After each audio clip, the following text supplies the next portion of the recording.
So, Bards, what a debacle on Saturday. A debacle? Friday. Saturday. What? The election. No, not the election. Rio. That's not a debacle. Geelong lost. It's a good thing, isn't it? This is the Hawthorn show. I know. I'm thinking 2 weeks ahead. We'll be playing Port in 2 weeks.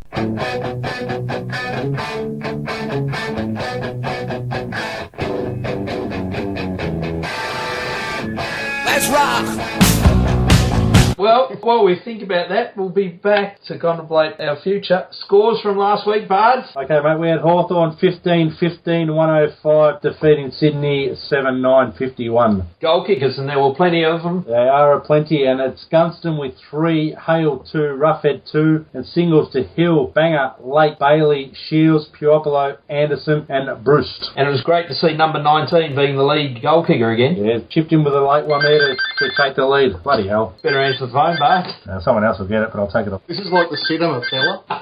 You turn the phone off and you go to the cinema. I'm in the phone booth, it's the one across the hall. If you don't answer, I'll just ring it off the wall. I know he's there, but I just try to call. Hanging on the telephone. All right, where were we up to? We're actually up to the fact that, did you see that they interviewed Buddy on Channel 7 and he was the forwards coach? Oh, I didn't say that one. Tonight on AFL 360, they had an interview with Jared Roughhead, and they had under his name Norm Smith medalist. They know something we don't know. They're visionary. I told you it's all fixed, boys. I hope they're right.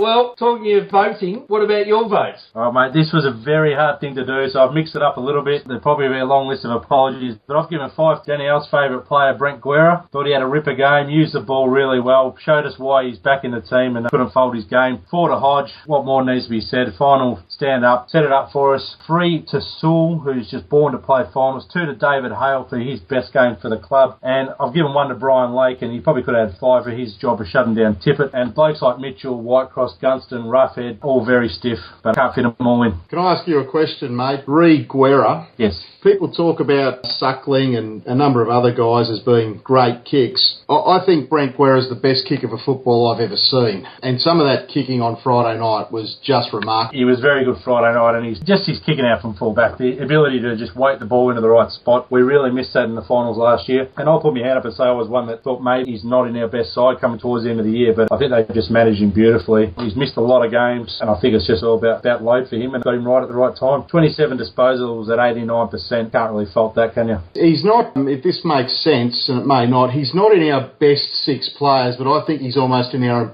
most important 6, just the way, with the kicking out from full back and just what he does for that, the defensive pressure he puts on and the ability to bust open a contest at ground level. Yeah, and he's a genuine defender too. He can really shut a bloke down as well as use the ball coming out, so it's perfect balance, really. Now, talking of great kicks, you seen how good a kick Jed Anderson is? He is a good kick. He's a very good football, mate. We've just got to keep him keen. He's going to be a super talent given another pre-season. He's a super talent now, but he's going to be a super player given another pre-season. So who's going to be the unlucky one to miss for Rioli? Because we know Spanger's going to be the unlucky one for Buddy. Comes down to 3 for me. Shields, Hill and Anderson. Jesus, a tough call. Hill's been there all year and provides that run we need. He's still a little bit suspect with the hard stuff come a final. Anderson we see is more than capable, and Shields is a tagger, so it's really going to depend on whether there's a matchup for Shields, I think. Look at last week's side. Shields was one that came in for Rioli, so maybe he's first to go out again. But the question you probably got to ask is maybe not who 22nd best player is, but who's the best player to be the sub? Because one of those 3 will have to be the sub. And, if you look at it that way, maybe it is Anderson. Possibly. I thought Hill was reasonably good Friday night. Shields is the interesting one, as you say, but when you look at who we're likely to play, and I say tongue-in-cheek, we may play Port Adelaide, we'd probably play Geelong, which means he probably gets a tagging job on somebody like a Selwood or a Stevie Johnson. And then you get into a grand final and it's probably Fremantle, and he probably gets the job on someone like Barlow, so I can't really see Shields missing out. Yep. With Hill having been there all year, you'd think it's probably going to be Anderson, and he'll be a bit stiff, and then maybe Hill has to play as a sub. I don't know what they do, but they'll work it out, I guess. Not our problem to have. Savage is gone, isn't he, for the year? Yeah, I think he's done. I thought his last month, a pretty good month together, and then his last couple of games he dropped off again, and that just gave these blokes a chance to sneak in front of him. So could be on a trade table, because I reckon he's built a bit of currency see this year. Possibility we might be able to get something for him. Otherwise, we keep him and works hard for a game next year. Can't get rid of them all. We've got a few 30-plus players now to start replacing. Who's going, Howson? We'll leave that to the post-season show, okay? Let's worry about the road ahead.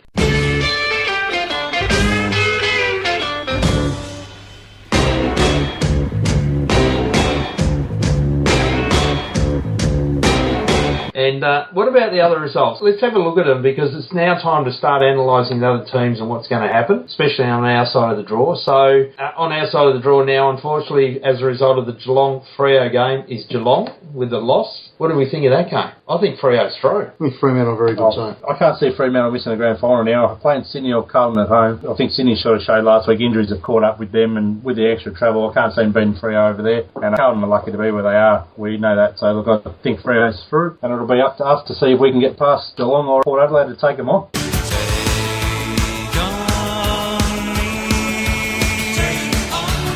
Now, if it was bad for the Labor Party on Saturday night, then it was pretty bad for Collingwood on Saturday night as well. Port Adelaide, where did they come from in the last 10 minutes of the game? Bad but hilarious. Let's face it, that was funny stuff. It was a sensational result. That really pleased to see Collingwood get knocked out. And the bloodletting's begun at Collingwood too, which is fantastic to see. And Nathan might be in rebuild mode by next year. And because Collingwood didn't really push Port, they'll be pretty fresh next week, won't they?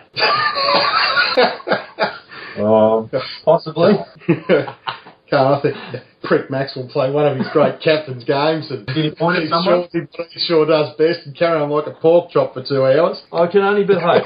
Collingwood were going backwards when they brought Alan Didak back into the team, and I think that was to appease Dane Swan, but it was a backwards move for them. The kids had done well and got them where they were, and then they dropped a couple and played a couple of old blokes. So, yeah, I think it's time for them to start moving on. Is that the great Dane Swan, when the game was up for grabs, didn't have a touch in the last 15 minutes? Yeah, but his tattoos look good, didn't they?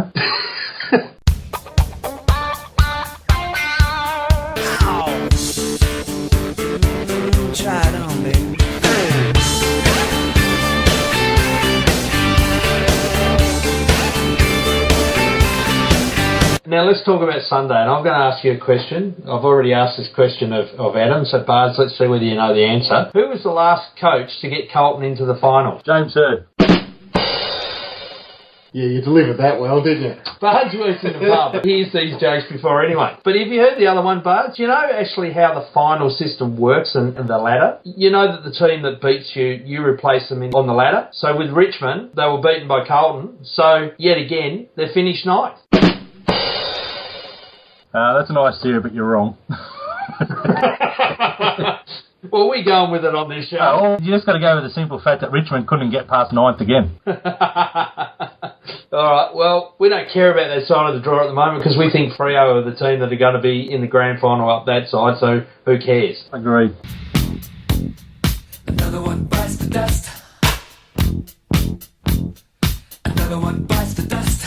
All right, well, now Adam's going to go to his new segment, Facebook, and what people said this week. One person, a bloke called Glenn Barden, mentioned Spenger a lot. We'll get to that. Early call, but don't think we'll get a free kick tonight, and we'll get away with incorrect disposal. That was an early call made at 8:12, which is about 15 minutes into the game, and I think Hawthorn led the free count on the night. 19-14. I think that's right, Bards, yeah. Unlucky Smitty, but it was an early call. At least you went with your gut. And then your mate, Nick Hogendite, up your swans. Up yours, Nick.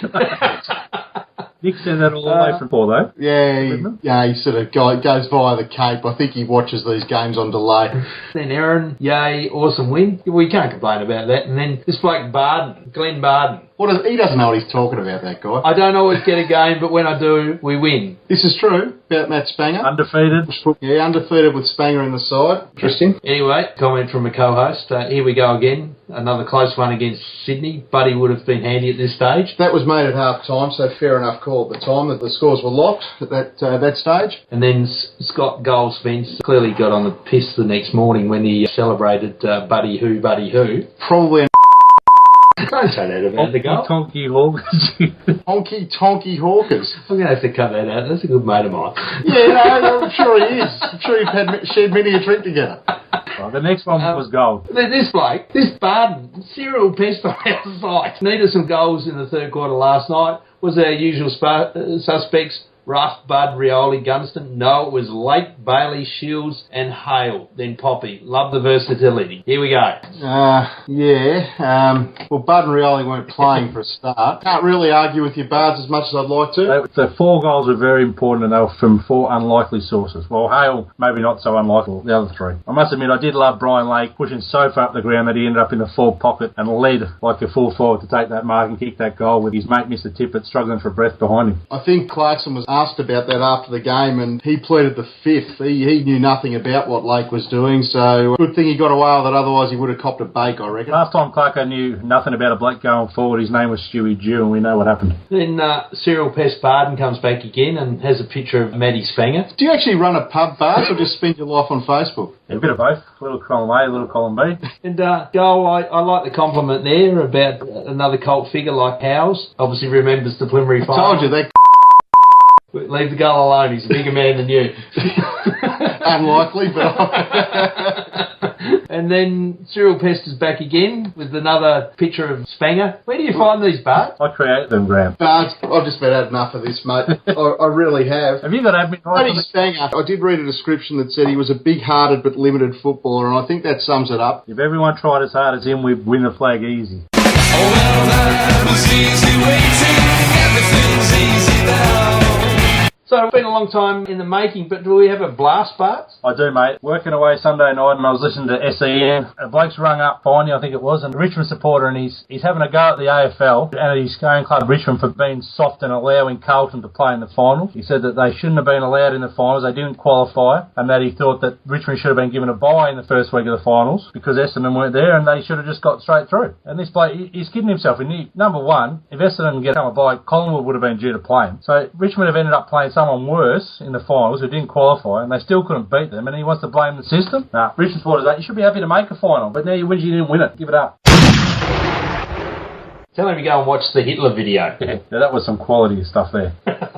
We'll put that up on the site, Bart. Why not? So do we have a whack wetters? I had a whack, but I was told I couldn't name names, so I've got a second whack. Boys, when I was growing up playing football or any kind of sport, at the end of the game you shook hands with your opponent no matter what had happened on the field and walked off and had a beer. Well, Ryan Crowley, who has no football talent at all, let's face it, he's a tagger and that's all he brings to the table. After molesting Steve Johnson for 2 hours the other day, all but refused to shake hands with the guy after the game, even though they'd won. I just reckon it's poor form and the sign of a guy who really doesn't get the spirit of the game. Yeah, he's very limited football, that bloke. He's a hack. All right, well, go Hawks. Go Hawks. It's been a hard day's night.